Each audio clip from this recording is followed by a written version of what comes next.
This is Manchester Voices, a podcast run by students at the University of Manchester.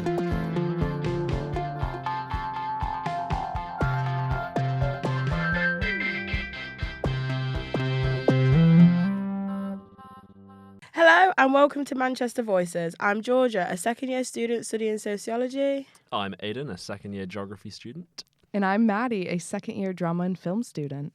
My interesting fact about Manchester is that modern vegetarianism was founded in Salford in 1847. I've got a fun fact that Benedict Cumberbatch came to Manchester University back in the day. That's really convenient because I also have a fun fact, and it's that the Curry Mile is the largest concentration of South Asian restaurants outside of Asia. But it's only about half a kilometre long, so it's a little bit of false advertising that it's a mile. It is, yeah. We don't like to mention that. No. We can cut that in post. Yeah. Great. Today's episode is about the city of Manchester.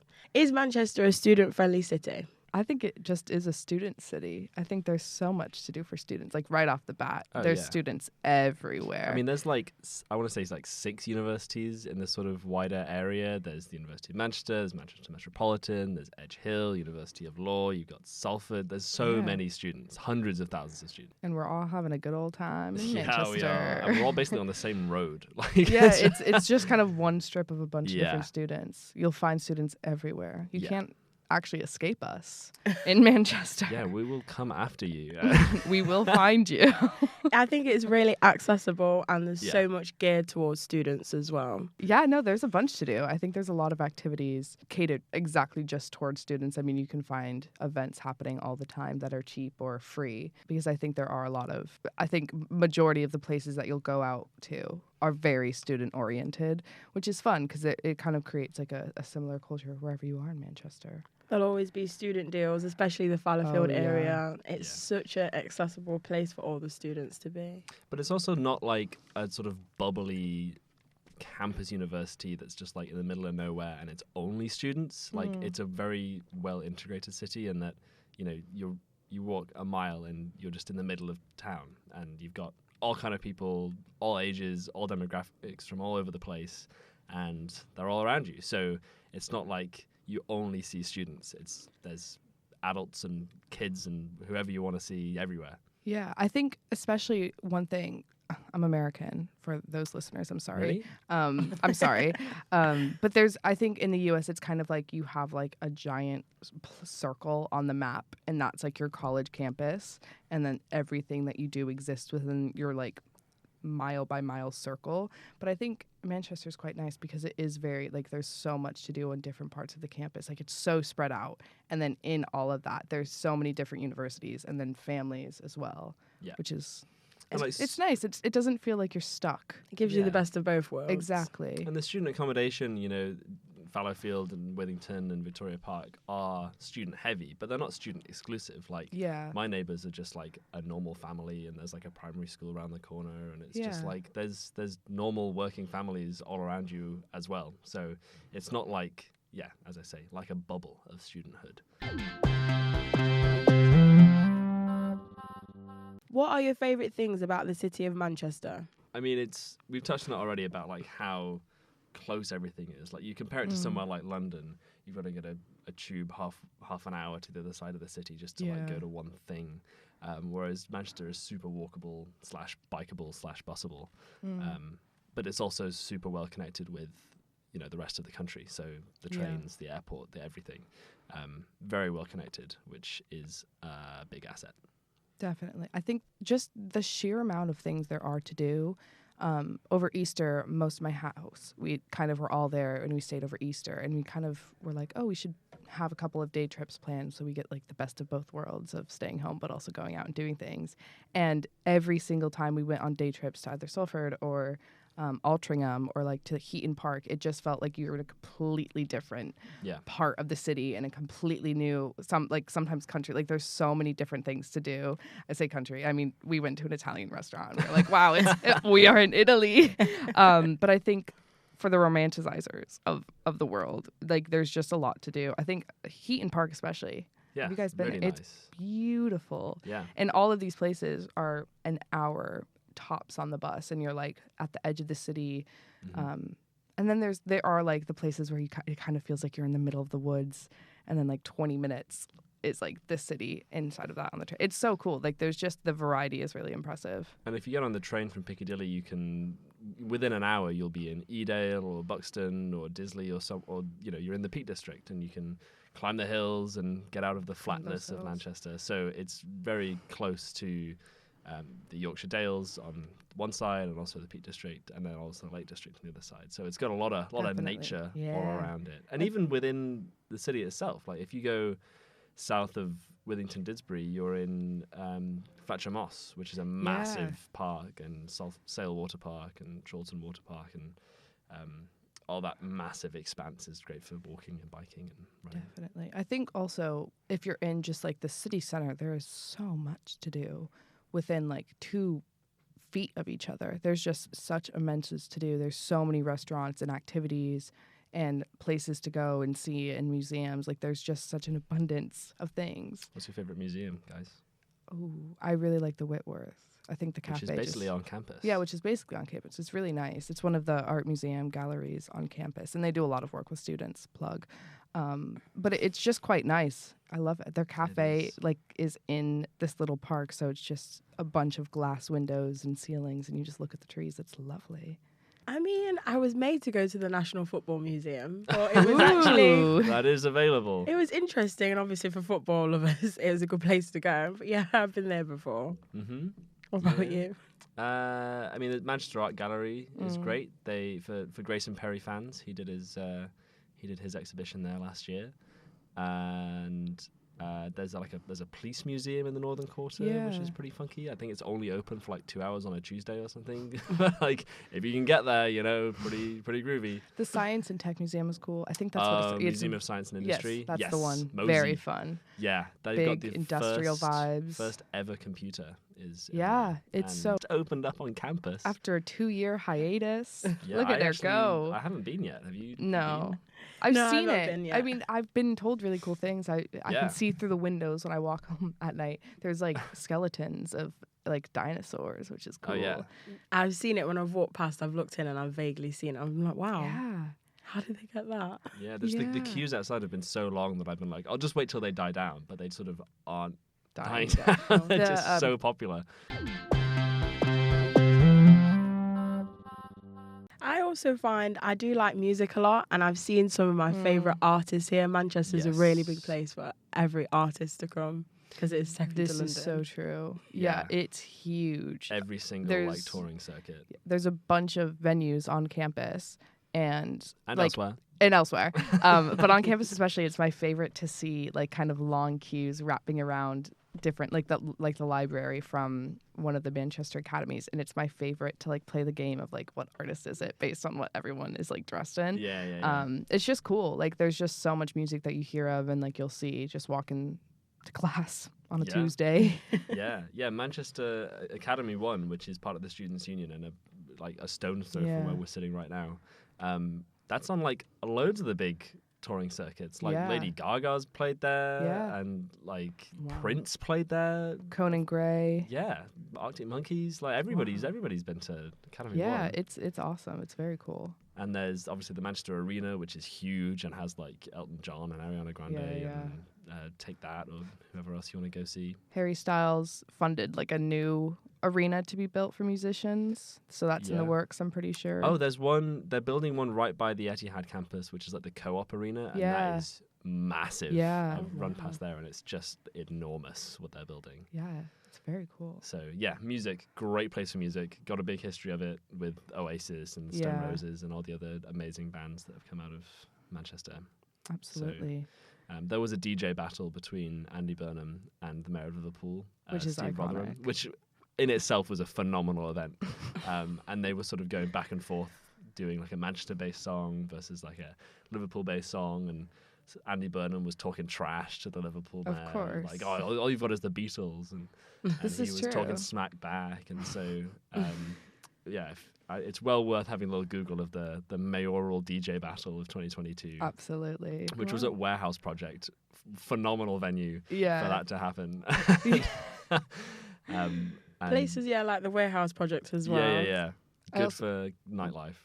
Yeah. for Well, the yeah, nightlife. jumping on nightlife. I think if you're a nightlife girly, you will never not have something to do in the city center. Most also in Fallowfield, like there's usually a lot of like student events happening, which is I think another aspect that I love is that so many students are putting on performances and performing all throughout campus, Fallowfield, and then also just within the city center. I mean, I don't go out often, but there's a lot to do. Like everyone I know, there's so many clubs and nightlife and late night bars, late night cafes in the city center that just seem cool. Yeah. Especially geared towards different genres of music as well. I feel like what music you like, you could typically find at least a club or a bar or somewhere where you would enjoy the music. Yeah, there's Northern Quarter is great for that. Castle Hotel, Night and Day Cafe. Fuse FM, the student radio station, does a bunch of gigs at night and day with the Gigs and Band Society, who have loads of student bands and perform all over the place in the university in Northern Quarter. So, if you're interested in that sort of thing, look up the Gigs and Band Society and Fuse FM. Absolutely. What is your favourite memory of the city? I think that's such a hard question. Because we're still living it. We're still making memories right now. Exactly. No, there's just like, I think there's a lot of fun things that you do within the city that will like eventually mean quite a lot to you. Oh gosh. Even little things I'm going to like, do multiple memories. I'm sorry. One of my favorite memories I've had at university is directing a musical last semester. I did Spring Awakening. And it's just fun to be able to go into like the student, our students union, our SU, and just be able to like produce a whole show and put on a show there and have like lighting come in and people come and watch the show that you've made. It was just a really unique experience that I'm really grateful that I had, that the university just kind of funded for us. The facilities and the opportunities to do all that stuff is like, it's once insane. You're outside of university, when do you have the resources to do that? Yeah. Like similar thing for me, great memory. I mean, it was quite hectic at the time, but looking back on it, it was an amazing experience. Was running the University of Manchester TEDx in November. We worked with a bunch of people from across the university. We sold out in like 2 hours, made tickets free to all students. And a bunch of the speakers themselves were students sharing their unique stories or the amazing stuff that they were working on. And the entire committee was made of students, and the guys who did the lighting and the staging were students, and the guys who filmed it were students, and it was just one massive collaboration. And like a totally unique melting pot of different talents that is not going to happen again, I think, without a lot more effort and money being put in. But the university was just like, oh, yeah, you can do that. Yeah, let's do it. So super cool. What about you? What about you, Georgia? I think actually mine would be going to Park Life, the festival where Heaton a lot of Park. in Heaton Park, where a lot of students do go to. And I saw one of my favourite artists I've wanted to see for many years. Who'd you see? Tyler, the Creator. Oh, Epic. I think that would be one of my favourite memories forever, to be honest. Oh, But yeah. And again, Manchester being here provides you with those opportunities. Yeah, definitely. And going somewhere. Can you enjoy Manchester without drinking? Definitely. I don't drink, never have. And do you enjoy? Yeah, Good. I've written some blogs about it on the student news website, specifically like Freshers Week without alcohol, because that's like a super traditional thing of like you have to drink in order to make friends on Freshers Week. Yeah. But not necessarily always the case. And I think there's definitely a downward spiral of students drinking because it's really expensive. Yeah. And there's just less pressure to it. I mean, there is, there's this tradition of drinking in British culture, but you can totally get away without doing that nowadays. And most people are like, oh yeah, that's cool. When I tell people that I don't drink, the most common response I get is, you know what? I respect that. Like, fair play. Kind of wish I didn't too. Yeah, exactly. People are, generally really cool with it. And a bunch of different societies, they do like non-drinking socials, or they have like a dedicated like sober person who's just like making sure everybody's okay. So yeah, totally, definitely doable. Yeah, and there's so many activities as well. Even our students' union, I mean, there is the bar in it, but within there they have like mocktails that you can get that are like permanently on the menu, and then they have a special one each month, like a mocktail and a cocktail, which I think is just quite cute. But then also just in student life, like it's definitely possible to not drink and still have a wonderful time. Oh yeah. I think it just is like finding the right situations that you want to be in. But yeah, I've had months of not drinking, and I've still, had a lovely time. You just have to find the right events that you want to go to. Not everything I find really is like you have to be drinking to do it.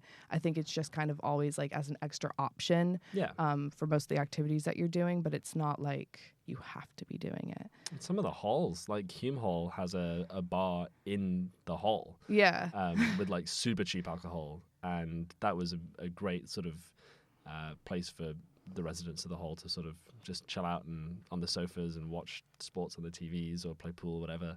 And so, it's really accessible and really chill if you do want to do that. But yeah, there's no pressure to. Yeah.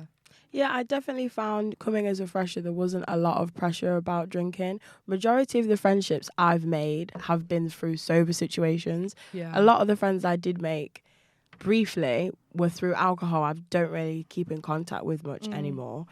In like Northern Quarter, there's coffee shops. There's a lot of restaurants. You can probably find any cuisine in Manchester to go out and eat without drinking alcohol. So most definitely, I think there's a lot you can do. You've been tasked with creating an itinerary for a weekend in Manchester for a first year. How would you do this? I have a lot that I would pack in. I have written down if it starts on a Friday. Okay. I'm this is to fit everything in that I want. Okay, let's go ahead. I think Friday night, you can go out on the town. I'm thinking Wash House, which is like, it's a speakeasy, and they have like mocktails and cocktails, but they're really like specialty. And it's just fun because you like go in and there's like a laundry machine, and then you pick up the phone, and then they're like, give us the code. And then you walk through the vending machine, and then it's like this cool kind of hidden little like bar, and then there's like slides in it, which is fun. And then, going to see a show. I think Blues Kitchen is really fun. Yes. Some live jazz always hits. Yeah. Or seeing a show, like a play and a musical, because there's so much happening all the time, constantly in theater. It's a late night. You can go clubbing if that's your kind of thing. Gay so many Village. clubs, Gay Village. Yeah. Next morning, brunch. Where am I saying? Another Heart to Feed. Spend the whole day in Northern Quarter. Definitely. Hit Affleck's. Fred Aldu's. Yes. Oh, Fred Aldu's. Oh, yeah. So good. And then, have a little shop. There's a lot to do in the city center shopping-wise. Mm-hmm. See another show, a concert, get some live music in there. And then the next day, picnic, Definitely. museum. There you go. Fun weekend. Little bike ride, Boom. maybe. Rent out the little yellow bikes. Yeah, the little Yeah. yellow bikes. That would be awesome. Yeah, and then a movie. There's a lot of fun movie theaters. A lot of sounds film quite good. festivals. It's going to happen over Film Festival weekend. Yeah. So we'll see some film festival films. Yeah. Manchester Film Festival is a great one. That's Absolutely. in March every year at the Great Northern Odeon. Yeah. Lots of like northwestern filmmakers coming from around this area of the UK. Lots of homegrown Manchester-based cinematographers and directors. So it's a very cool film festival to go to. Absolutely. Others are available. That's just one of the bigger ones. Yeah. That's the big one. That's my weekend. Yeah. That I'd force them to go. It's jam packed. No, I love it. I think But I'll have it's a great fun. time. I really would. Should Yeah. we? We What should are you do guys that. doing this We'll do it weekend? for the weekend. After exams, we'll do it. Oh yeah. Okay. Perfect. What is everybody's favourite restaurant in the city of Manchester? I am a big fan of Purezza. Purezza. It's in the Northern Quarter, and it's a totally vegan pizza place, and really nice. Stealing my answer there, Aidan. I was That's already. okay though. That's okay. We had the same thought. It's I was good. literally It's going to say delicious. it. And they're also really fun. This is just a little fun fact. When we went for someone's birthday, they noticed that it was their birthday, so they made like a little heart dough, and then they wrote with chocolate on it, "Happy Birthday." And they brought it out just for fun, and they didn't charge us. It was just really cute. Wow. Yeah, it was really Wow. adorable. I think the best pizza I've ever had in my life was at Piorezza. Me And too. I'm not vegan. I'm veggie, but I love some cheese. And this was a non-cheese, well, it's vegan cheese pizza, and it was way better than any cheese pizza I've ever had in my life. Yeah. Hands down. I take people there and then meticulously tell them that it's like a regular pizza place, and no one has been able to tell that it's vegan yet, and I stand by that. So good prank, but also just very impressive because it's very good. Yeah. Another Heart to Feed is a good one. There's a couple of locations throughout Manchester. It's just a nice little brunch place. I'm a sucker for some brunch. Mm-hmm. I've got another Go one. ahead. Sapporo Teppanyaki. It's right across the road from the Museum of Science and Industry, and it's like performing chefs. Like Oh, that's they'll like cool. juggle eggs and like play with fire, and like you're right in front of them. It's a little bit expensive, but a good one for when the parents come up, sort of thing. Of course. And yeah, I went there for my birthday once, and it was phenomenal. And they're so entertaining. Me and my mum found a really nice Jamaican restaurant called Jerk Kitchen in Chorlton. And every time she comes to see me, we specifically have to drive and go there. That's really, really nice to eat. We always go there when she comes. It's turned that's into like a good. little tradition now. Nice. Every time my parents come up, we just try and go to a different place on the Curry Mile, and we're just like, oh, there's so many. we've maybe done half of them, and it's been 2 years. Wow. So there's a lot more to go. And so yeah, we always try different like dosa places or like Palestinian Incredible. restaurant or what. Yeah, it's amazing. I live on Curry Mile and I love it. I don't think I'd want to live anywhere else until I leave. It's so Yeah. lively. And I like the idea how there's so many students and there's so much going on. I actually feel safer because there's always somebody around. There's always a group Yeah. of people around you. It's never really quiet. That is nice. That's what I find. I also, oh my gosh, Chinatown has some Yes. incredible restaurants that are Yeah. just so good. And the markets there as well are so cheap, super Underrated. affordable for students. I think I got like a week and a half worth of food for £15, like, including just extras for fun, like tofu, kimchi was in there. That's Yeah. good. That's You I can get know like that's a good. massive like 2.5 liter thing of soy sauce for like £1 or something just insanely cheap, and it'll last you all year. Yeah, it's wonderful. I love Chinatown. It's great. So, a research story to close today's episode.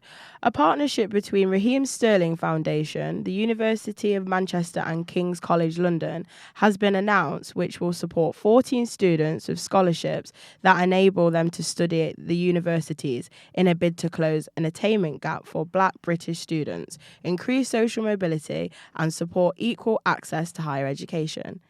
Thank you for listening, and this was Manchester Voices. Wiki wiki. Whoop, whoop, whoop. Woo. Ow! If you've got a topic you want us to discuss, drop us a message on Instagram at officialuom and mention Manchester Voices. Our jingle was created by student Maisie Illul.